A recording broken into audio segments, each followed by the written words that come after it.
Hi, this is Bob Odenkirk, and welcome to another episode of Bob's People. What the hell? I've been traveling all over America in my little Winnebago, meeting various people, Americans. Who have you met? Who have you Met a met? fly fisherman. A woman who weaves her own baskets. Really? Yeah. What's her name? Tony. With an I? Tony Peters. Yeah, with an I. And I met an Italian chef. Really? That's right. How about He that? makes, the pizza. But right now I'm here. I met a young fellow in Hollywood. No, it's Hollywood, California. I think that's the pronunciation. His name is Jeff Garlin. And he calls himself a stand-up comedian. So we're going to find out what he does for a living and find out about his career. He's an interesting guy. Let's say hello to Jeff Garlin. Hi, Jeff. Hi, is Bob's People? Thanks for being on. I'm Bob's People. On Bob's People. Pleasure to be at Bob's People. So your stand-up special that you just shot at Second City. Yes. You've been doing stand-up for how long? Over when did you first do stand-up? Florida, right? Yes, July 12th or so. I mean, June 12th, 1982. Right. How old were you? 20 years old. Right. And where was it? Tell me about the comic strip. Well, I'd gone for my birthday, which was June 5th. I'd gone for my birthday to the comic strip on Federal Highway in Fort Lauderdale. There was one in New York that's still there, and also in Fort Lauderdale.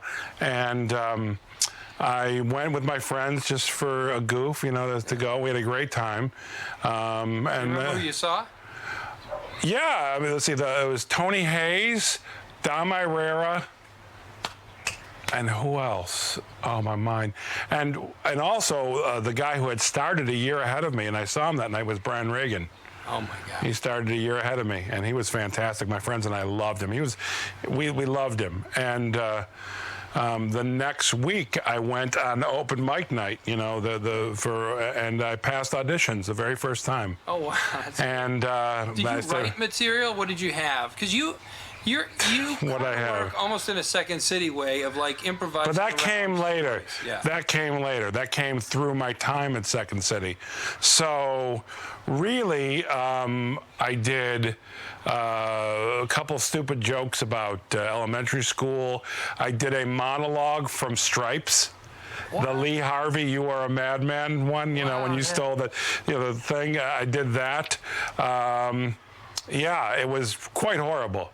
I remember doing the thing. I always hated when I say to the teacher, "Can I go to the bathroom?" And she'd say, "I don't know, can you?" And then I peed on her desk.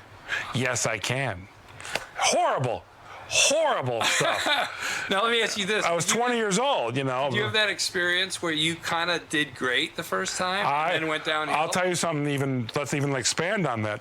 I did great for about the first 2 months. I heard this. Yeah, you told this story previously. I did great, fantastic. And then one night I was on and I was performing and I stunk. And I told the audience, this stuff is supposed to work, and they said, it's not working. And I said, well, it should, and it didn't. And then I walked off stage and I recorded my shows and I whipped my recorder. I took it so hard. It took me about 6 or 7 shows to get it back, and then I felt better again.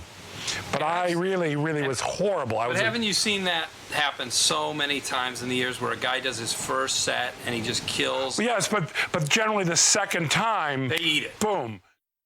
And I developed an act early on, which was strictly about sex and cartoon and characters in television.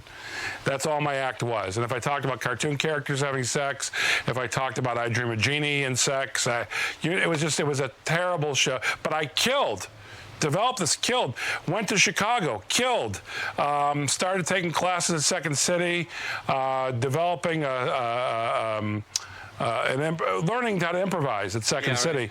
And Lou Schneider saw me, perform at the Comedy Room. We'd become friendly. He'd never seen me. He saw my show. I destroyed. He said to me, he goes, I noticed that you record your act. He goes, do you ever listen to it? And I go, not really. He goes, why don't you listen to it? I go, what'd you think? He goes, I'll talk to you after you listen to it. Well, I listened to it, and I killed, but I was aghast. I was horrible. It was all lowest common denominator. So I called up. Recognize that when you Instantly. First time I listened to a tape of myself. Terrible. And I called up, and at this time, mind you, I was a big, I studied everybody from Pryor, listened to Pryor albums, Lenny Bruce albums, so I was hip to great comedy, you know, right. Robert Klein, you know, and I called up Lou and I go, thank you. He goes, what are you talking about? I go, I don't even want to know what you have to say. I go, I'm just telling you, I'm starting fresh. I'm throwing my whole act away and I'm starting over. And between what I learned in my training at Second City and what I attempted to find my voice, it took me a couple years of bombing, like really bombing, and I found my voice and I was on my way. But no, it took me a long time to find my voice. But when I saw you, just to talk about when I first saw you, which was also a long time ago, and I remember seeing you, by the way, I remember you at Zany's doing stand-up, and I remember standing in the back of the room, and I couldn't believe that you took the calendar for the upcoming weeks at Zany's, and you tore into every comic. Okay, here's what's coming up, folks. And you made fun of I was the house every MC. person for like the next 2 months. Yeah. Talked about how terrible they were, hacks. Well, you know, they did book a lot. But they loved you at Zany's. They didn't care that you did it, and you had the balls to do that. They were so supportive. I lived across the street. I'd roll out of bed and do my shows there. I still couldn't do that now. What? Make fun of? Go up and say everyone who's coming up in the next 2 months sucks.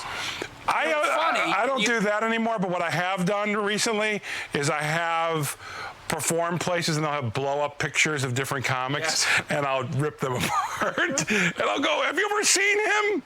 Without saying the name. You know, he's a horrible person and a horrible comedian. What I had going on, which was an interesting thing, when I was at Second City, performing at Second City, and I was also performing at Zany's at the same time, and other comedy clubs, the Improv too, and the Funny Firm, I think was, Funny Firm. They always have those names. Yes. But other comics loved me, but audiences were very confused by me in the stand-up world. Whereas at Second City, my peers resented me because I was a stand-up and too silly and all that stuff. However, audiences at Second City, immediately I was the one they loved. Right. Every time. It's weird. It took years you would say your performance belonged in a comedy club. Right. But it worked better in the Second City club. Yes. Where the other performers who were your friends, by the way, all people who liked you personally, but also probably thought you were taking up too much space on stage. Well, there was actual jealousy. I'm not exaggerating. Too silly. But by the way, they hated me for being too silly, too. Yeah, I know. And I don't blame them. It's all right. Yeah, that's a thing. Yeah, I guess. But I like silly.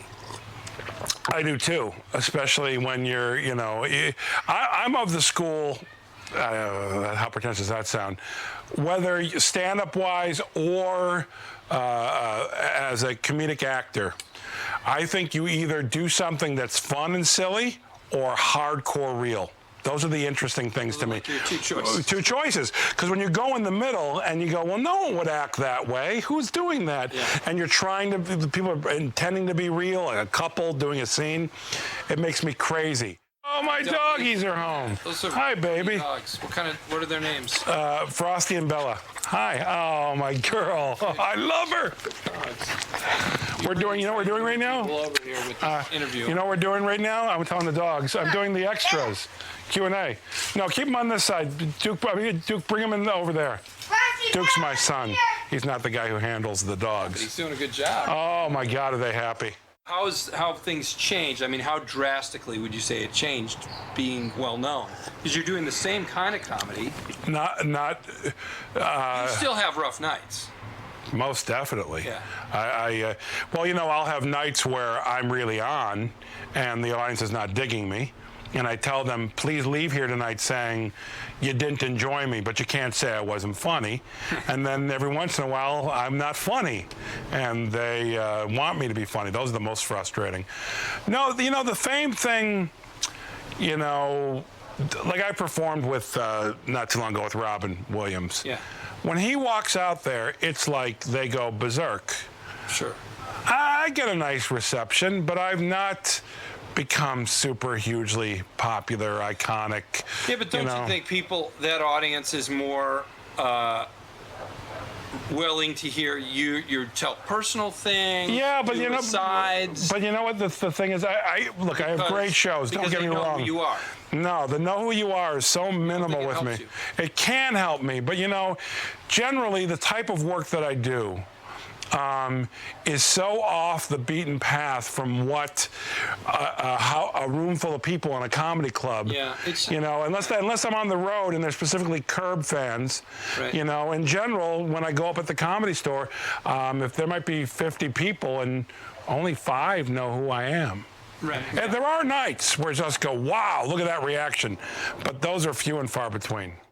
But I remember you going on Conan, and I remember thinking, Jeff isn't famous, but he acts like he is. Because that's how you act all the time. Right, yeah. Before you were well known. Yeah. And it works because the audience, I feel like they go, all right, I don't know who he is, but he clearly is very well known because of how he. And when I did Conan, I was so not well known. Yeah. I was like, I reinvented that one. Walk in and you sit I had down. a set pieces, I was very influenced. Apologize. There's no meekness to your stage. I approached it in the same way that Steve Martin would do these talk shows. I'd have these set pieces, these jokes and things built in. And Robert Smigel, who was the producer with, working with Conan in the early days, they right away said, you don't ever have to do stand-up. We want you to do panel right away. Yes. So that already separated me from other comics. Right. And then I took the attitude of, I'm a big star, even though I knew it. I'm not a big star, but I'm going to consciously were aware of it. Consciously aware of it. I just feel that's your persona. That's you. Could be too. Yeah. What's your favorite stand-up comedy? My favorite stand-up comedy? Yeah, that you've seen, that inspires you and that you love. Well, Richard Pryor, Wanted, which is his second concert film, but first one that was available, Wanted. That's my favorite one. From Long Beach. There was 2 afterwards. There was Live Sunset and Here and Now, 11 Sunset Strip and Here and Now, but the first one is the best one. There's also one called Still Smokin', which is fascinating if you really care about stand-up, because it's Richard Pryor at 1 in the morning at the Old Improv in New York. Oh, I've seen that one. Unbelievable. I love Lenny Bruce. I love... God, I have a million comedy albums. But I think the best comedian now is by far Brian Regan. I mentioned him earlier, but he inspires me. He also, to be honest with you, makes me want to quit. What separates him from all of us is Brian Regan does over an hour, 100% clean. And my kids love him, and I love him, and we all grab our gut and laugh hard. I'm sorry, the people you mentioned and myself and others, that's like nearly impossible. That makes him not only great, but like to a level of like Bill Cosby at the top of his game. Right. Where you can be the smartest hipster and the squarest person or the youngest person, you get something out of it. Right? Yeah. That's pretty great. Yeah, so, and it was kind of cool that we started together. What's the name of the show? Well, no, I'll finish up now. Well, there you have it. The life of a stand-up comedian. I'm also a chef. And chef, I sure really didn't know how that went. I didn't know, and I learned something new every day while I'm out on the road. We're hosting what show? Bob's People. Bob's People. Bob Odenkirk. Host of what? Bob's People.